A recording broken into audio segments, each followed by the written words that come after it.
Chapter 24. The Countess Gwendolyn.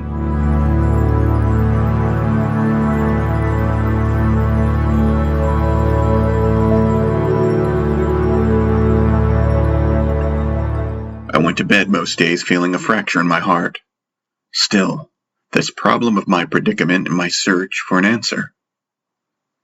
My thoughts still bounced me backward and forward, blaming Bren, blaming Bane, Banks, the conservatives, and blaming myself. I placed the article Harlan had given me by my nightstand, and I felt humiliated. Somehow I had been reduced to hoping for something by someone who merely resembled my master, Medea. I dreamt of a pale gray and purple horizon, straight and perfect, and then a floating yellow moon drifting by so clearly with a face in it. It was Master Paen's. He grinned at me, and then laughed at me. I awoke early the next morning, feeling edgy. I put on my uniform and joined the others below. Then after breakfast we heard the roar of a ship approaching the bomb-blasted remainder of the northern landing pad. All the servants were assembled in the main room, standing in one line, waiting. Harlan stood next to Bren. I stood behind Bren, who smoked one of the cigars. Through one of the cracked windows I could see, in the distance, a large silver shuttle shaped like a fat beetle, gently putting itself down onto the black pad. It looked as if lowered by unseen angels, backed by dawn's early light and casting its own orange glow off the black surface. The many maids were obviously fighting off excitement. There was then more roaring overhead, no doubt the large military escort that accompanied her, pulling off into higher altitudes.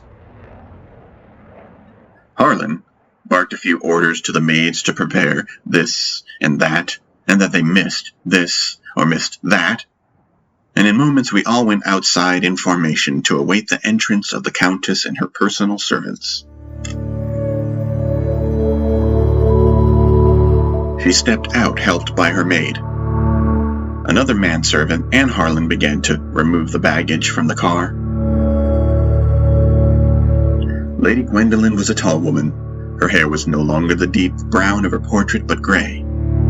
However, the circlets captured in the image were the same, and she had the same penetrating dark eyes that seemed to hold the warmth of sincerity. Her garb was black and more modern than in the picture.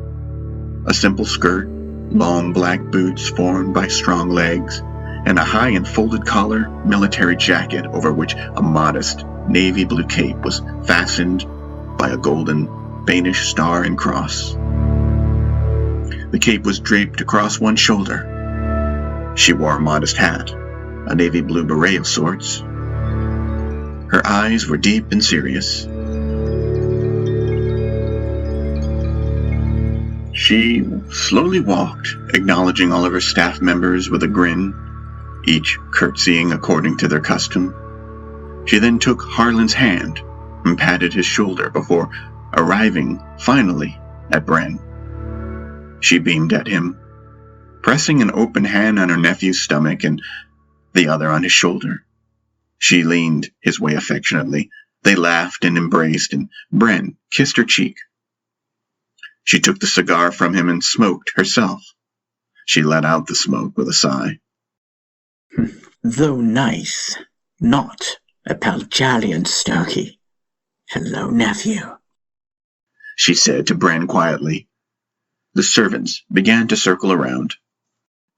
Lady Edgewood handed Bren back his cigar, their eyes still engaged with one another, expressing gratitude. She patted his face. I must say I was worried about you and your last clandestine affair beyond the rift. It's so good to see you, nephew. I'm well, Auntie. Rest assured it takes more than Hoctoine and Odon to keep an Edgewood town. No offense, Joshua, he said. None taken, I said. Oh, how about the government keen to expose an agent while in the midst of his enemies? She quipped. Bren sighed. Yeah, that. So you've heard. Of course. Given my circle of friends, nephew, how could I not? And so now, who is this? Prince Khoorhrhani, is it? She said, her pronunciation impeccable as she fixed her eyes on me over Brent's shoulder. And with an elegantly authoritative, gloved hand, she gestured for me to come forward into her glow. She looked me over, smiling, revealing a jagged line of her white teeth, lines forming at the corners of her beautiful face, at the eyes, and the corners of her mouth. Hers was a patient and observant noticing of everything that was me, and so much so that I blushed. She was a queen. I bowed in the manner Khoorhrhani, on my knees with my forehead to the floor. When I rose, she approached, held my shoulders, and then kissed my cheeks twice. Thank you. Welcome to Paen, Joshua. I look forward to learning more about you and your culture. She should have you eating out of her hand by the end of the day, Joshua, Bren quipped. Harland and the others suppressed a laugh. That's my nephew. Well, if that's to happen, it will have to wait until this evening's dinner. Right now I'm exhausted. Look at my house, she exclaimed, her eyes darting about, not missing any of the damage from the bombing. She clapped her hands and then held them to her chest. She merely said, "Okay, everyone." And the servants began to disperse and prepare the day's affairs. Oh, Holland, today I want you to extend an invitation to the 2 lead pilots of the Firewing Fighter Brigade. I want to thank them personally for ensuring that my home still stands. Yes, ma'am. Bren. Oh, yes, Auntie. Let me have one of those nasty things after all, she said, referring to his cigars, and lightly patted his face. More piracy in the Banks Isathene. More merchant vessels traveling to the safety of Banish orbital stations have been intercepted, boarded, and ransacked by the same vicious ring of pirates believed to have been operating near Banks a year ago. See page 6 for more.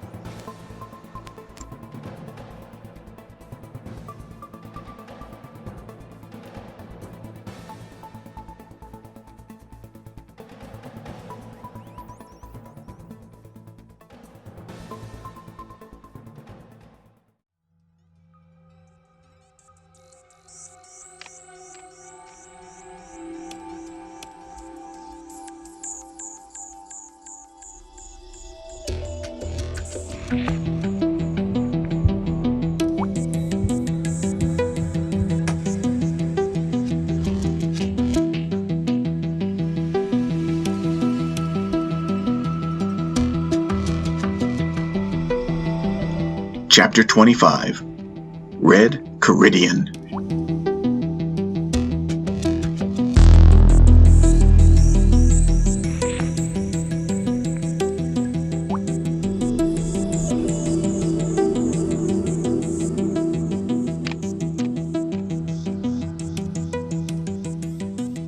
The question of what to do with me was never put to me. It seemed as if I had a new home, and it was not long before I found myself falling in love with Paen. The seduction of its comforts and its quiet, natural side. After the bombing, I was drawn out to explore the vast acres of the gardens. The groomed mazes of hedges and expansive, gently sloping lawns. Although less wild in comparison with Sten, Paen was a different kind of gem. An even expanse of white bark trees obscured a lake in the distance, and I wandered to it. Through the orchard, missing Sten, but making friends with my new home. What an entirely dreadful experience of Paen this must have been for you, Jeshibian, the Countess said, speaking of the months of bombing.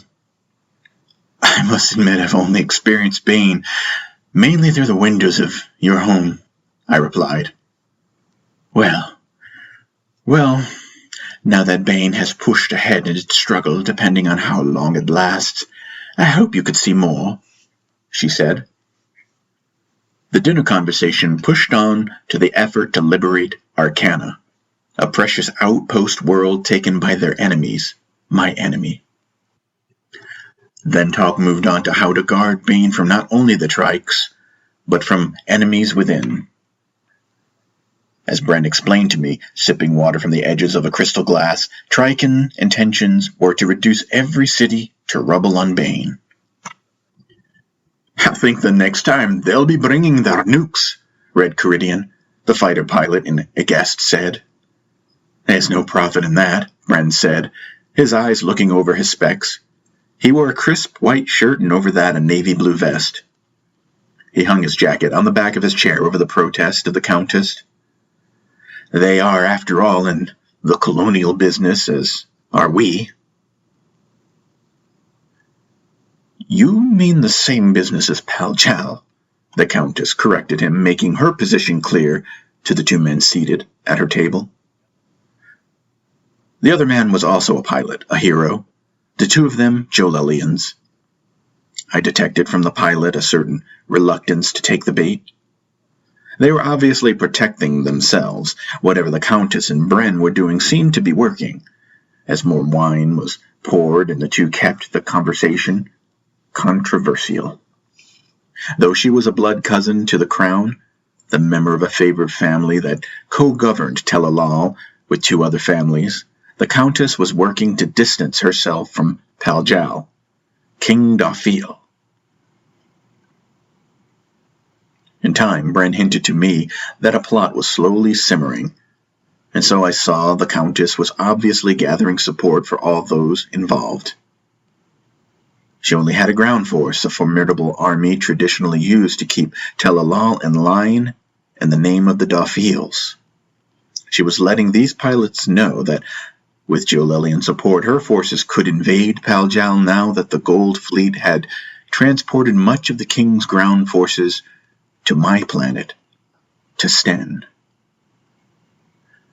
Well, Auntie, I think you might need to explain that damn flag hanging in the entryway, Bren quipped, seeming to voice the question for the two guests.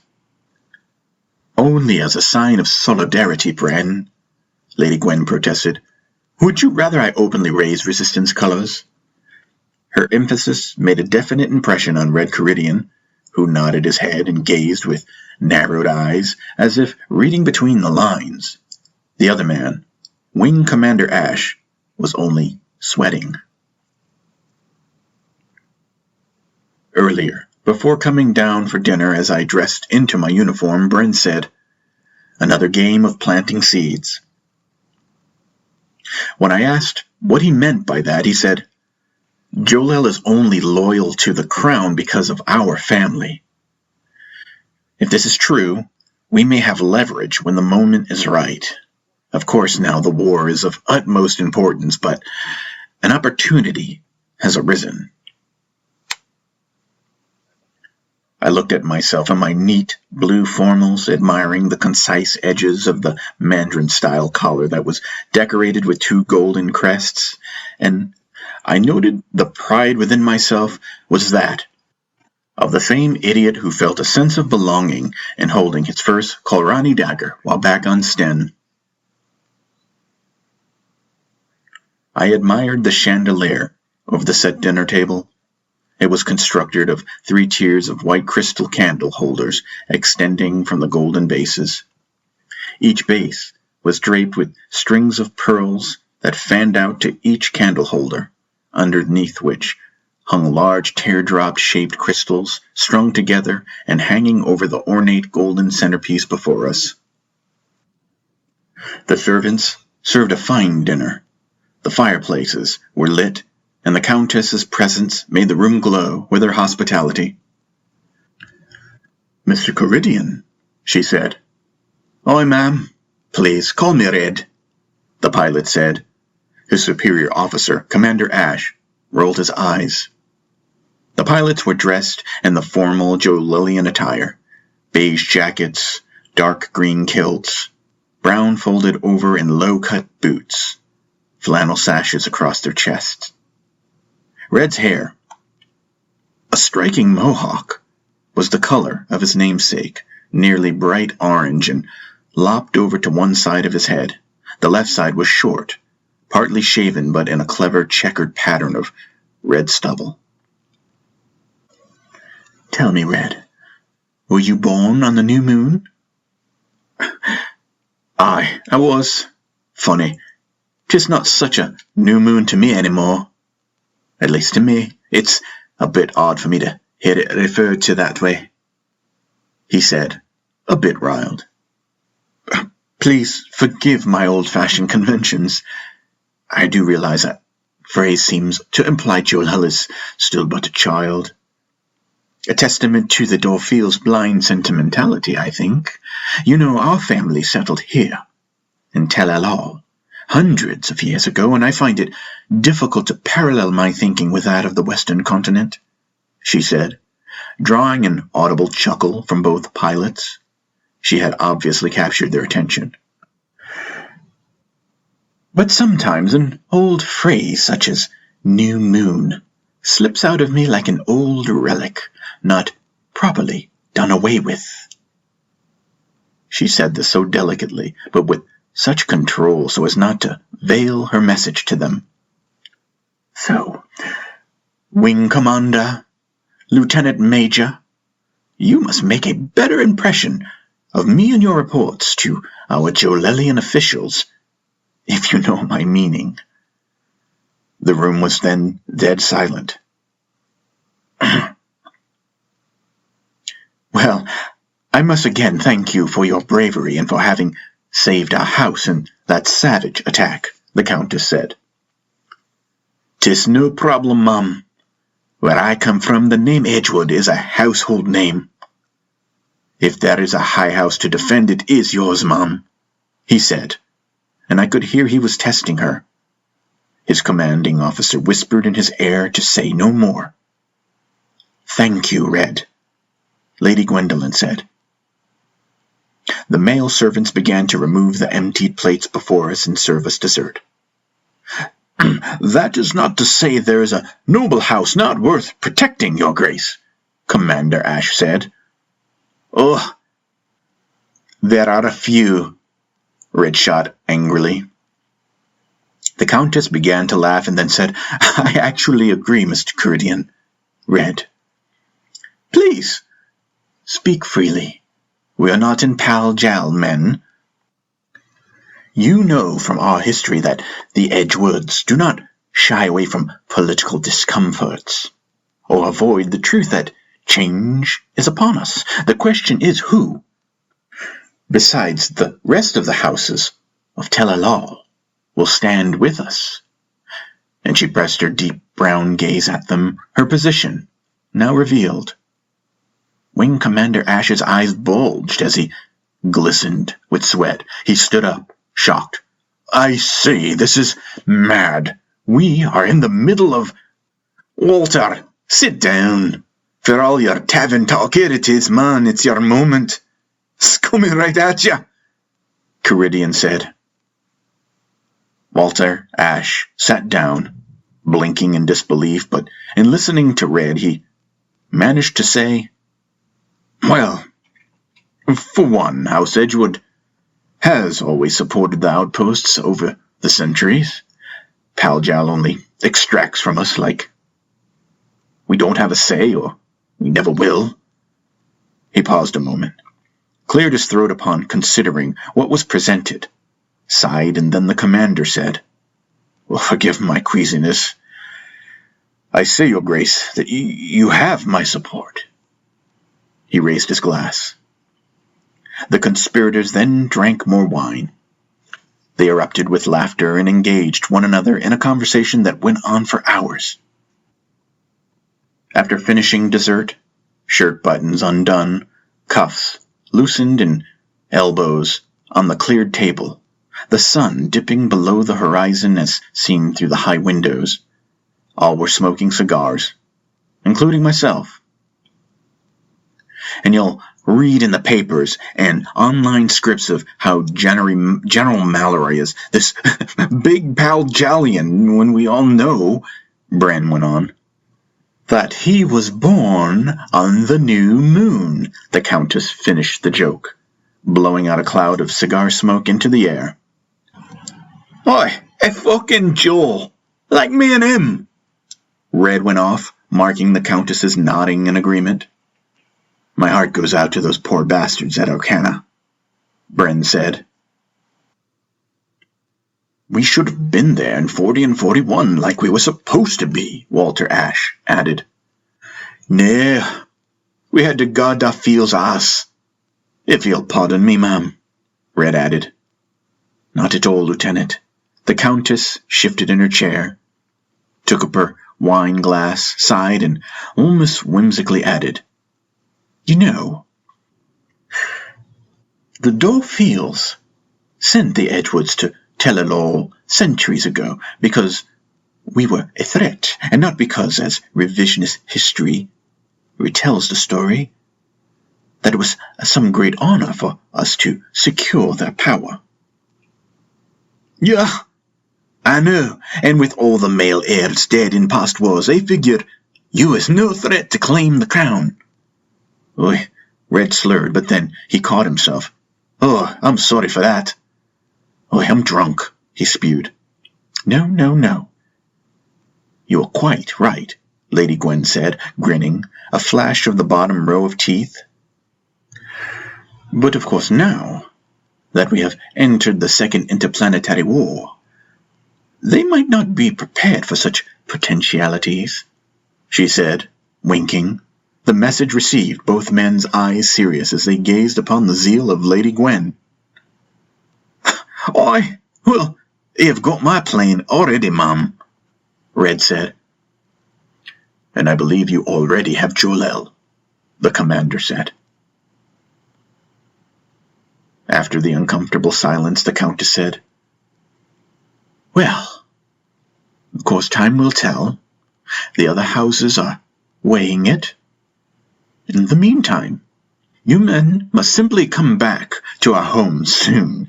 I will be throwing a celebration for our victory against Trichon, just in time for the winter holidays. Of course, but we've only won one battle, ma'am, said the wing commander. Bah! It is time to celebrate. No more hiding in cellars, people, the Countess erupted. The night passed with Bren and the pilots moved into one of the smaller parlors where Red and his commander sang along to Bren's attack upon a piano. I was seated by the fireplace, and Lady Gwendolyn joined me. She asked me more about Sten, about the Khoorhani. I told her many of our stories, of Master Paen, my brothers and sisters, and the saturated greenness of the Ghanaian jungles. But in shame I avoided telling her my plight, embarrassed of my apparently being stranded in her home. I want you to know, Joshua, that I am aware of your predicament. Though I don't understand your relationship to the Nabthade child, I can see in your eyes that you simply must get through to Banks. Yes, I said. I will see what I can do. I will see about applying for a visa. It will take much time, however, for the Haktoin government is quite particular. It will be difficult, but I will try. I smiled and thanked her for her kindness. We have caused much suffering for them. Centuries of it. Bane has been an awful and slow learner as a sister world, she said while gazing into the fireplace, her legs crossed in her long gown draped over her knee. The Khoorhani are no better, I said, and now I see how we are all the same. Unoriginal, I thought. I excused myself after some time and returned to my quarters, hoping to sleep off the edge that was conspiring to drown me in self-pity. I awoke to the sun breaking through the lace of curtains. It seemed I had wrestled all night, lost, and then fell into a surrendered rest so deep that I finally awoke in natural sync with Banish morning sunrise. I am no longer Odin, I joked to myself. I had been somewhere in my dreams, but could not pull memory of it back entirely. The feeling of the dream was clear, but its wrappings, the stage and characters, gone to me, and yet Paen's name seemed spoken by the lips of my heart.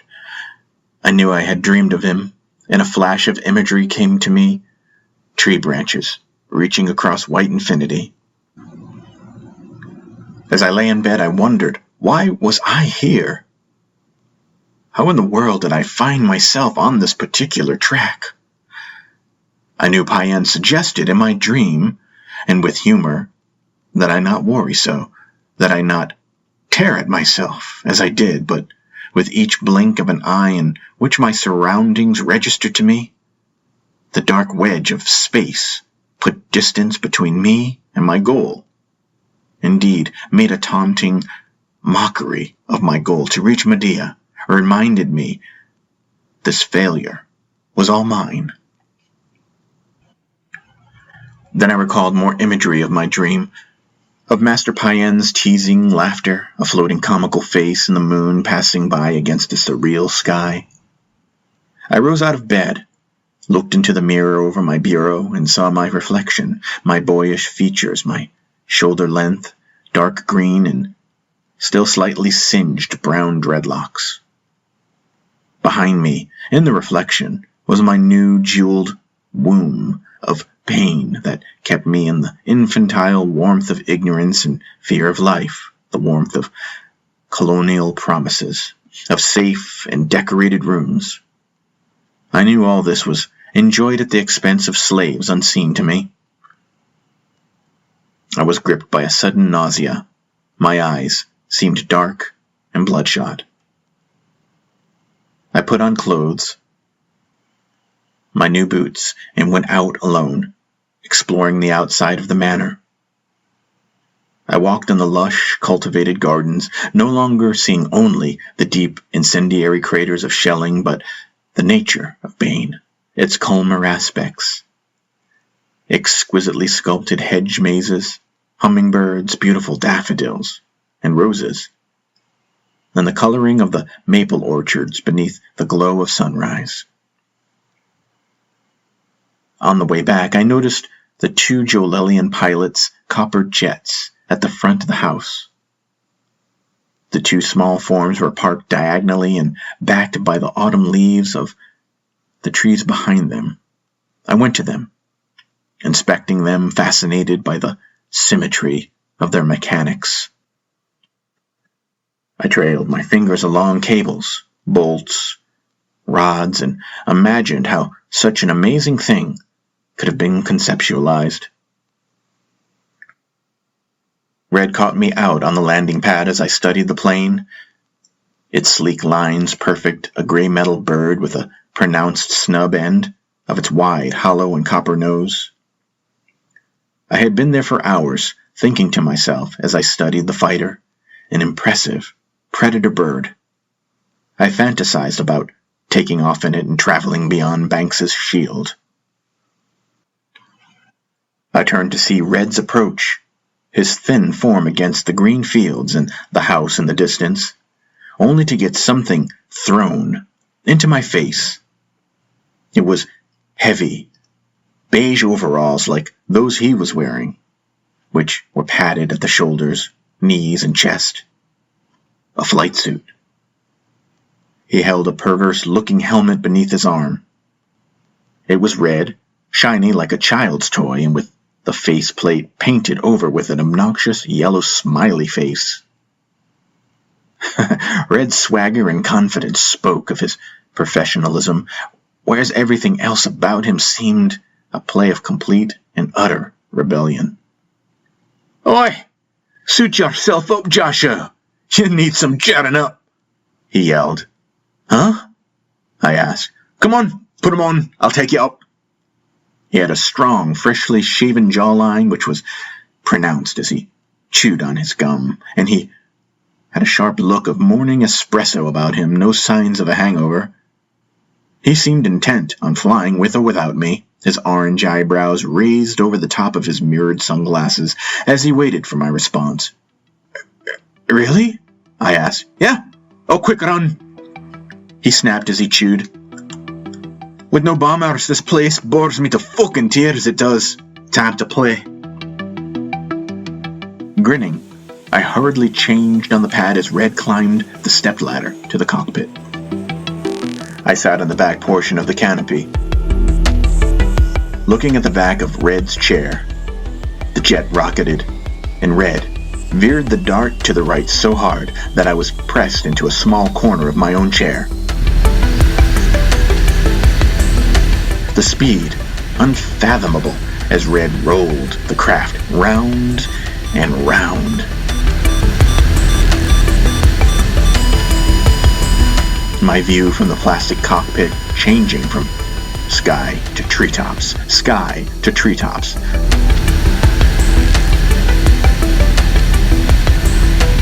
Then it was all an indecipherable blend, flaring circles of sun against the glass. The roar of engines was like that of a mythological beast screaming with absolute authority of being the ultimate fighting machine. "How we doing back there, Joshie? Ready for another pass?" Red taunted. I laughed as we climbed so high that Edgewood House was nowhere to be seen. Red screamed as we rolled again and plummeted straight down, all the way down, until again I felt like I was slapped to the floor by an unreasonable force as we leveled off over the vast expanse of the orchards and the parks of Lady Gwendolyn's land.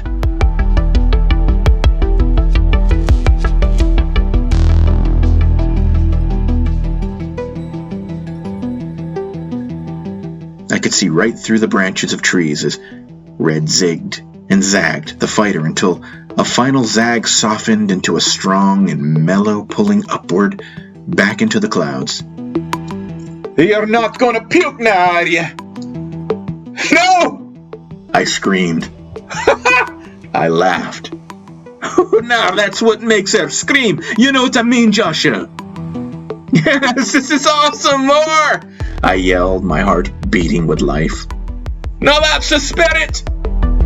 He teased and he pulled at the control stick, and with a boom, the craft made a hard left, heading for the city. We were over it in seconds, streaking over the devastation below, smoke buildings reduced to rubble. There were many people working on the surface, and they lifted dusty faces as we streaked by. In seconds, we shot over green fields and then mountains, traveling a distance that would have taken us weeks by Mera in Arkaya.